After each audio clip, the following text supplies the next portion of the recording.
لہٰذا میت کا جتنا بھی مال وہ چھوڑ کر گیا ہے، صرف کیش نہیں، اس کے کپڑے، اس کے برتن،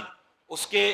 دیگر جتنے بھی سامان اور اسباب ہیں، سب کے سب، اس کی موٹر سائیکل ہے تو موٹر سائیکل، رکشہ ہے تو رکشہ، کار ہے تو کار، ہر چیز وراثت میں شامل ہوگی، سب کی مالیت نکالی جائے گی، اور اس میں سے پھر ورثہ کے اندر تقسیم کاری شرعی اصول کے مطابق ہوگی۔ جو پہلے 3 چیزیں میں نے آپ کو بتائیں وہ ہوں گی، ان کے بعد جو بچ جائے گا اس میں وراثت شرعی اصولوں کے مطابق تقسیم کی جائے گی۔ تو کسی نے اگر کسی کا 1 روپیہ بھی اس طرح سے مار لیا تو قیامت کے دن وہ جواب نہیں دے سکے گا۔ اب 7 زمینوں کے طوق سے مراد کیا ہے؟ ایک بالش کے برابر اگر 7 زمینوں تک ایک بہت بڑا پلر کا ٹکڑا نکال لیں 7ویں زمین تک، تو اس کا وزن کتنا ہوگا، وہ کتنا بھاری ہوگا۔ ہم تو ایک بالش تک 2 مالے کا کوئی پتھر بھی ہمارے گلے میں ڈال دے تو ہماری گردن ٹوٹ جائے، اور 7 زمین تک جب وہ پوری زمین اس کے گلے میں توق یعنی ہار بنا کر ڈالی جائے گی تو میدان محشر میں اس کی رسوائی کتنی ہوگی، کیونکہ سب کو پتہ چل جائے گا کہ اس نے وارث کا حق مارا ہے یا کسی کی زمین ماری ہے۔ اور دوسری بات یہ ہے کہ وہ اللہ کی بارگاہ میں جواب بھی نہیں دے سکے گا۔ ایک تو ذلت اور رسوائی اس کا مقدر ہوگی، اور دوسرا اللہ کے سخت عذاب میں وہ گرفتار ہوگا۔ تو لہٰذا کسی کا بھی انتقال ہو تو سب سے پہلے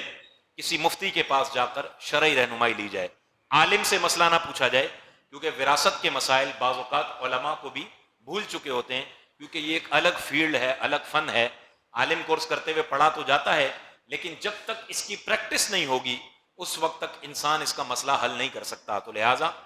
کوئی ایسا مفتی کہ جو باقاعدہ فتاویٰ لکھ رہا ہو تو اس کے پاس جا کر یہ مسئلہ حل کروایا جائے۔ وہ کراس کوشچن پوچھتا ہے، ہم بعضوں کا سمجھ رہے ہوتے ہیں 3-4 کا حصہ بنے گا، وہ سوالات کرتا ہے کہ یہ بتائیں میت کے والدین زندہ ہیں کہ نہیں ہیں جب ان کا انتقال ہوا، اچھا والدین نہیں ہیں تو دادا ہیں، تو اب وہ سوالات کرتا ہے کہ بیٹا ہے، بیٹا نہیں ہے تو پوتا ہے، بیٹیاں ہیں، بہنیں تھیں، دودھ شریک بہنیں تو نہیں تھیں، تو ماں کی طرف سے بہنیں تو نہیں تھی، والد کی طرف سے بہنیں تو نہیں تھی، یعنی والد تو ایک ہے ماں الگ الگ ہے، تو یہ والد کی طرف سے بہنیں ہو گئی۔ تو یوں پوری تفصیل ہے اس کے اندر کہ کس کس کا حصہ بنے گا، کس کس کا نہیں بنے گا۔ اللہ تعالیٰ نے 4 پارے میں تفصیل کے ساتھ اس کو بیان کیا، اور روایات کے اندر بھی وراثت کے احکامات کو بیان کیا گیا، احادیث کے اندر بھی۔ تو لہٰذا ان مسائل کو اپنی طرف سے حل نہیں کر سکتے۔ بہت سے لوگ خاندان کے بڑے ہوتے ہیں یا بزرگ ہوتے ہیں تو وہ اپنے حساب سے یہ زمین تم لے لو، وہ زمین تم لے لو، یہ گھر میں لے لیتا ہوں، وہ تم لے لو، پہلا مالا میں لے لیتا ہوں، دوسرا مالا تم لے لو، یہ نہیں، بلکہ شرعی اصولوں کے مطابق تقسیم کاری کریں گے تو ہی آخرت میں بچت کی صورت ہوگی۔ ایسا نہ ہو کہ ہم غلط فہمی میں ہی مارے جائیں، ہم سمجھ رہے ہو فلاں کا حصہ بن رہا ہی نہیں ہے اور بعد میں پتہ چلے اس کا حصہ بن رہا ہے۔ تو یہ بڑی احتیاط کی حاجت ہے اس میں۔ بعض اوقات ایسا بھی ہوا، ہمارے پاس لوگ آتے ہیں اور مسئلہ پوچھتے ہیں تو وہ جس کا حصہ نہیں سمجھ رہے ہوتے اس کا حصہ سب سے زیادہ بن رہا ہوتا ہے۔ یعنی میرے پاس ایک مسئلہ آیا ابھی ریسنٹلی، تھوڑا عرصہ پہلے، اس میں میت کی ایک بہن زندہ تھی اور باقی وارث بھی تھے، بیٹے بھی تھے، بیٹیاں بھی تھیں، دیگر ورثہ بھی اس کے بن رہے تھے۔ تو اب اس کا جتنا بھی مال ہے نا، اگر بہن صرف ایک ہو میت کی، بھائی نہ ہو، تو قرآن مجید فرقان حمید کا یہ فیصلہ ہے کہ آدھا مال تو اس بہن کو دے دیا جائے گا میت کا۔ اگر 1 کروڑ ہے تو 50 لاکھ روپے اس کے ہوں گے، اور وہ سمجھ رہے تھے کہ بہن کا تو حصہ ہی نہیں بنتا۔ تو جب ان کو بتایا گیا تو وہ حیرت میں پڑ گئے کہ ہمارے والد کی بہن کا اتنا زیادہ حصہ بن رہا ہے۔ یہ الگ بات کہ بہن کو آپ نے دے دیا پھر وہ واپس دے دے، اپنی مرضی سے مسجد میں دے دے، مدرسے میں دے دے، انہی وارثوں کو تھوڑا تھوڑا دے دے، تھوڑا خود رکھ لے، وہ الگ بات، لیکن اس کو دینا ہی نہیں اور اپنے پاس رکھ لینا، یہ ظلم، ناجائز اور حرام ہے۔ اور آخری بات اس حوالے سے یہ بھی عرض کر دوں کہ بعض اوقات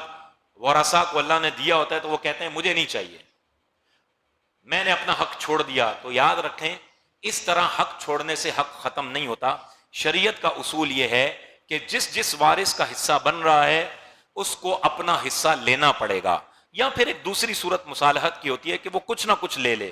اور بقیہ کہے کہ یہ تم لوگ لے لو، میں اپنا بقیہ حصہ تمہارے لیے چھوڑتا ہوں، یوں ہو سکتا ہے۔ لیکن یہ کہنا کہ مجھے کچھ بھی نہیں چاہیے اور بقیہ وارث اس کا حصہ تقسیم کر لیں، اس کی شریعت میں اجازت نہیں ہے۔ اللہ تعالی ہم سب کو شرعی احکامات پر عمل کرنے اور تمام معاملات میں رب کریم اور اس کے حبیب صلی اللہ علیہ وسلم کے احکامات کے مطابق اپنی زندگی گزارنے کی توفیق عطا فرمائے۔ آمین بجاہ النبی الامین صلی اللہ علیہ وسلم.